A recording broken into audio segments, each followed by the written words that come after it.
This is a Gen 3 Striker, 1,500 gallon. If you ever want to know what the specs are on it or anything, there's a placard here that tells you all the weight and the serial number, the whole 9 yards. All right, we're gonna come down here. This is your air shoreline for this truck. It runs off the truck air. This is not intended or meant to air the tire up on the truck. You can run a small hand line. You can maybe blow something off a little bit, you know, small hand tool, nothing real big or serious. There is a manual valve that you can turn it off in the event that this blows line. You still have the truck. You can turn it off and it'll still work. It has a manual reel where you can manually reel it back up, or it has an indication. It tells you right there, air hose reel. The switch has to be on for this to have power. This is the reel for the extension cord that runs off the generator. It also has a manual reel as well. All right, any questions on that? All right, in this compartment, you have your cross lays, your primary and your secondary, just like we talked about a while ago when we were doing them. They have a 2-stage safety switch on them. They will go this way or this way, depending on how you lay them in the cross. With that being said, this is the other switch. This is the final switch. I tell every fireman, when you're doing this, you're going in there, you put the truck in pump, pull everything out and what you want, and then hit this button. As soon as you hit this button, it doesn't care what's there. If this switch is pulled, it's gonna give water to it, and it will fill it and accord it in there. That's why I always say, never hit this switch until this is all pulled out and you got it done what you want. All right, this is a throttle override. In the event you already got a line out and you already got water to it, so when you open up of it, it doesn't have a rush of water to it for the sensor, the flow sensor to read it. You push this button, it will override that sensor and it will allow the pump to kick on and make it push pressure. So that way it picks it back up, so that way you can still fight the fire again. So like if you're out here fighting a fire, you put the line down and the truck idles back down, and then you want to go back to it. When you open it up, it doesn't pick back up. Somebody can come over, hit this button and hold it for a little bit while you're shooting water, and the truck will pick up and take over. That's for the flow sensors to bypass it. All right, you have a drain right here. That drains the front side plumbing of the truck. Then you have a ball valve that opens and closes the discharge. It is color coordinated to what it is. There's a drain right up under it that drains this part of the discharge. This actuates the hose reel, which is this right here, your dry chem and your water. This is a dry chem switch. This is a blow down switch. This blow down is air from the truck to push water out of this line. It is not blow down for the dry chem system. Okay. That only puts air on this side of the ball valve into this hose reel to push water out of it. For winterization is what it's for, or just to get the water out of it, period, make it easier to roll back up. That's all that blow down's for. It's nothing to do with the dry chem. All right, on this dry chem switch, you can activate this system from here. This is a momentary switch. You can push and hold it, and then that light will light on solid. That means you're going to get product here. The vessel's gonna charge and you're gonna get product here. If you put it in maintenance mode, and I will show you how to do that here in a little while, and you flip this light and it's flashing, that means you have activated it, but you're not gonna get chemical here. You've activated the ball valve to open up so you can simulate it all working. But if you ever hit this switch when you think you got it in maintenance mode and it goes solid, you need to turn it off immediately, because you just put dry chem in charge of the system. Then you have to go through the process of blowing it all down. So just remember, blinking is maintenance. Solid, you're fighting a fire. All right, this is your hose reel. This is where you rewind it up at. It's turned off. You got to turn the key switch on to make it work. Without the key switch, it will not work. Up in the back behind there is a manual reel that you can attach to it to reel it up manually if it doesn't work this way. Right adjacent to that, right up above it, is your deluge filter or your deluge system. It's a screen, looks like a screen door in there. Got an O-ring, slides on it, slides off. It's very simple to clean out and everything. Just need to make sure if your deluge system is not working, you want to come here first. See if this is stopped up or not before you go any further. All right, this is part of your winterization. This is a heater block. It has temperature sensors. When it gets cold enough, it will push hot air into this compartment from here. All right, any other questions before y'all can stop me at any point in time if I'm going too fast or. The drain that's for the front, what do you mean it's for the bumper? Or what? No, front half of the truck. Just front half of the truck? Yeah, it drains, so it'll drain some of this piping right here that goes for these pre-connects and all that. It'll drain some of that. Drains out of there. Yeah, it's the lowest side on this. So if we use the pre-connects, we want to drain it out after we're done? You don't have to. You don't have to? It's all in if you want to winterize the truck or not. Okay. If you're going to winterize the truck, you're going to open up all the drains and shut all the compartments, and then the temperature controller is going to take effect and keep the box hot. Okay. Any other questions? That's the only one I can think of. All right.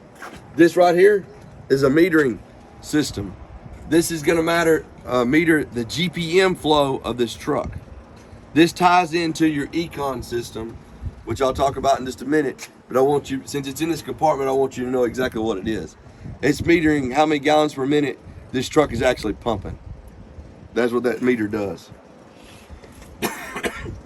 All right, in this system, in this box right here, you have your control panel. This is for all your ball valves on this truck. There is a list. It tells you exactly what they are. You can manually activate them. Like if I want to close the tank, you can push it up and you'll see that this ball valve is closing. That's tank to pump closing. So in the event of an emergency, you can come over here. If you can't get something to work electronically, you can manually open a turret and somebody manually put their foot on the pedal and fight the fire. Worst case scenario.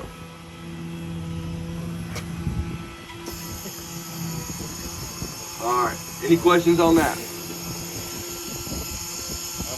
All right, right inside here is your metering valve system. It's a poppet system on this truck. Probably close to the similar, y'all have an E1, correct? Mm-hmm. It's gonna be close to similar, the same thing. It has a poppet, it's a cylinder with a rubber grommet on the bottom of it that when you hit air to it, it pops up and it allows old foam to go through the orifice, like these right here. That rubber grommet sits on top of this, lets nothing come through. Then when you ask for it, it pops it up and that allows that certain amount to come through there. So with all these different foams, will it still work the same? Supposed to, yes sir. Best of my knowledge. I've heard a lot about viscosity on these different foams. They're still working on that, I believe. Okay. I know that this truck uses water to do the no foam testing. Okay. So we can go ahead and get into that. What happens is when you put this truck in gear and everything and go through this, it tells you exactly what to do step by step. It will automatically open a ball valve and it'll induce water into the foam metering system. And then when it tells you to run, it's putting water in there mixed with the water that you're shooting out of your turret, and it's simulating the water as it would be foam going through the metering system. And there's another meter back here behind there, you can't see it, that looks kind of like this one right here. That meters how many gallons per minute of foam is coming through there as well. To measure the percentage. To get your percentage, that tells you what your truck's doing. And y'all have the Econ electronic proportional system on it. But that's how they calculate it on this truck. Okay. Some trucks have a electronic box here, and it's electronically metered. It has a meter instead of a poppet system. It has a meter on it to where when it's running up the GPM flow, it accounts for what flow you're doing, so it backs it off or gates it more to give more flow through there to make the percentage of foam that you want and that you have calculated on it, whether it's 6% or 3%, whatever you have your truck set at. Okay. This one's just a poppet system. So if you have it set for 3% with that poppet system, Yes, and this is your 6% plate right here. Okay. So, as you see, I just turned the key switch off, right? Yeah. All these brains talk up to 6 to 8 hours after that key switch is off to each other. It doesn't seem like it's doing nothing, but it's got power running all throughout the truck. That's why it's very vital. I don't know if y'all got it now, but y'all need to get a extension cord, and we're gonna go back here, and it needs to be plugged up at all times when it's not used. At all times. Because if you don't, it'll throw some haywire codes. It'll do all kinds of crazy stuff. All right, this is your pilot relief valve. Under no circumstances should you ever mess with this. You need to be on the telephone with somebody if you're gonna mess with this. But this increases and decreases your pressure, and this is a strainer to do your pilot relief valve. This is your main relief. This controls this, is what it's doing. And what it's doing is it's blocking off the water going back to the tank. Okay. So that's how it regulates the pressure. The amount of pressure I give here is how much water goes back in the tank and recirculates. To bring the pressure down or bring the pressure up. That's how the regulator works. Just so you understand that. This is a prime button. I don't know if y'all ever use that, but if y'all are helping a rural fire, you can pull an actual draft from a tank, a dump load. It would have to be a heck of a dump load to keep up with this truck. I mean, that top turret does a little bit over 750 gallons a minute. So I mean, it drained the tank. It drained this truck in about a minute and a half. That's 1,500 gallons. So I mean, you'd have to have a serious supply. Yeah, you'd have to have a pond or something if you want to do that. But y'all got to retrofit it that way. This is the manual metering valve. In the event that you think you're not getting foam the right way, or you want to get more foam, there is a chart when in doubt. You know what your GPM is for whatever turret it is, and for the foam, you put it on what the indicator tells you, and boom, you have that foam. This is an override to the poppet system. So how do you activate it? It's As soon as you do that? activated right there. So you put it in the black to let the poppet work on its Yes. own? Okay. And there's two poppets. Okay, this is essentially like a ball valve. This is how I like to explain this. This is essentially like a ball valve. It is completely closed right now. This is open. So what you're doing it is you're opening it up a certain amount to let the orifice simulate for the gallons per minute. You'd have to coincide with your chart. So 800 gallons a minute. If you want 6% foam, you set it at 8.4. So you're gonna set it at 8.5, and that's 6% foam at 800 gallons a minute. If you did it that way. I mean, that's how the chart works. Does that account for the poppet already being open or no? That does not count for the poppet. That is if the poppet fails. Okay, so the poppet will be closed. All right, see, this is a chamber sitting in here. You have this plate, just like this one right here, sitting on the top side. You have all your poppets sitting on top of it. The foam comes in and sits over all this. When you activate the foam system and you want under trucks, it pops that poppet up, allows it to go down to the bottom, to go through the centrifugal force of it, and mix with the foam, the water, to do the foam blanket.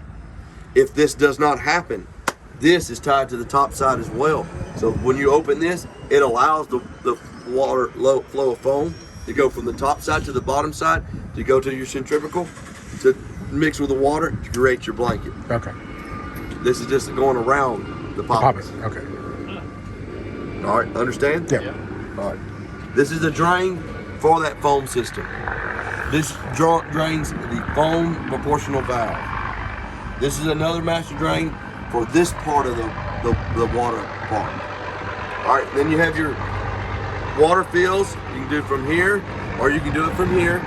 These are hand drains to drain the piping here and here. Of course, you know how to do the draft. You can fill back in from the draft if you want to circulate. This is your main steamer if you want to come straight into the pump. So if you had somebody feeding you, you could pump it. I don't know if you'd have any kind of truck that would be able to stand up to this truck. You'd have to have a heck of a daggum pumper to be able to push enough to this to not let this cavitate. Because I mean, they'll do like 2,000 gallons a minute. I mean, the truck is governed and everything, so it won't do it. But I mean, you'd have to have a lot of water coming to it. All right, this is your pump suction. If you wanted to suck from somewhere, you can simulate that. You know, pull your draft, the whole 9 yards, just like you would with the structure truck. All right, this is the tank to pump close. This is a wet system. The E1, I believe, is a wet system as well. Rosenbayers are not. But I just want you to be aware, this is a wet system. So there is water at all times to this pump. The only time it is not is when y'all have the pump to tank closed, or that valve that I just actuated is closed. When you're checking your truck, always make sure that it's turned this way. If it's turned the other way, you're not going to get no water to the pump. But it's set to be open all the time, to be a wet system. All right, you have your pump panel here. Of course, this turns it on. This is tank to pump close, where you can actually electronically tell that to close and open. This is your water, foam. Blue is always water, yellow is always foam. These are momentary switches. You can't just hit this and the foam be activated. You have to push and hold for about 3 seconds and then it comes on. Water the same way. That way you don't mess up by accident. Now, with that being said, you push this on 3 seconds, it comes off, you turn it right back off. There is a tattletale in there that will tell you or whoever's here that somebody did that. So then you had to clean the whole system out. So, but there is a tattletale on this truck that will tell you that, hey, foam's been engaged. And nobody cleaned it. Yeah, whether it's been a hot second or actually fought a fire, it's going to tell me. And I'll show y'all how to go through that process too. All right. How to delete stuff?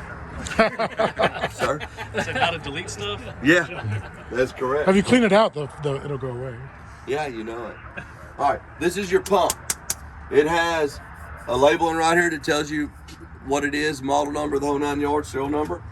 Right behind this foam trench fur pump is a sight glass. As long as it's in the middle of it or above it, you're good. But that is the oil indicator for the gearbox of the water pump. All right, this is your foam transfer pump. It is labeled to tell you how to do it and everything. When in doubt, if you have a problem or a question, there is a placard right here that tells you exactly how to do it. All right, this runs off the truck air. So the truck has to be running when you want to unload or load foam on this truck, because it runs off the truck air. It's gonna runs off the truck air. See how it just popped it down? All right, this is a drain for the foam to load and unload that's tied into this pump here.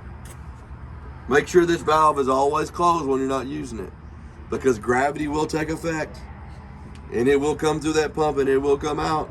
And if that cap is not tight, it will put foam all over the ground. It will do that. There is a flush button that opens up a water to put water in there to flush that system out. So that way foam's not in there. You can So actually you do that after you're done? Yes, sir. There's a placard that tells you exactly how to do everything. Okay. When in doubt. Any questions about any of this? I'm sure I will eventually, but it's a lot to The take. engine compartment on this side. You have your DEF system. This is where your DEF goes in your tank. You have your steering reservoir. There's a sight glass that tells you how much is in it. There is an overflow tank for the engine. There should never be anything in there. The only time anything is in there is if somebody has put it in there or something is wrong with the engine. So if that little reservoir right there, it is not like a pickup truck. I got you. You do not put water in there or antifreeze in there and it suck it back out. That's an overflow reservoir. So if you overfill the engine, it will pump it into there. Or if something's wrong with the engine, it will pump it into there. Or if somebody puts it in there physically. Other than that, it should never be in there. A lot of people ask about that. All right. The top black tank is your reservoir for your antifreeze. There's a sight glass on this side. It's got the little tit sticking out. It's a sight glass. As long as it's in that sight glass halfway or better, you're good on your antifreeze. Over time, that will get stained and it will be hard to look at. You can replace that if you want to. If not, I'll show you on top of the truck where you can access it and pop the cap and look at it. Is that where you fill it too? Yes, sir. That's where we're gonna fill it at too, up top. All right. You have your transmission stick and your power divider stick right here. Right above here in this side, you have a push to prime, which would be for your fuel filters. Key switch has to be on for it to work. In between the wall and this steering reservoir, there is a silver handle. There is a label for it. It is a manual override. It will pull up and away from the wall. That is to manually engage the water pump. In the event that you cannot electronically engage it and you want it to engage, you can come back here and manually engage it. All right, you have a fuel filter here.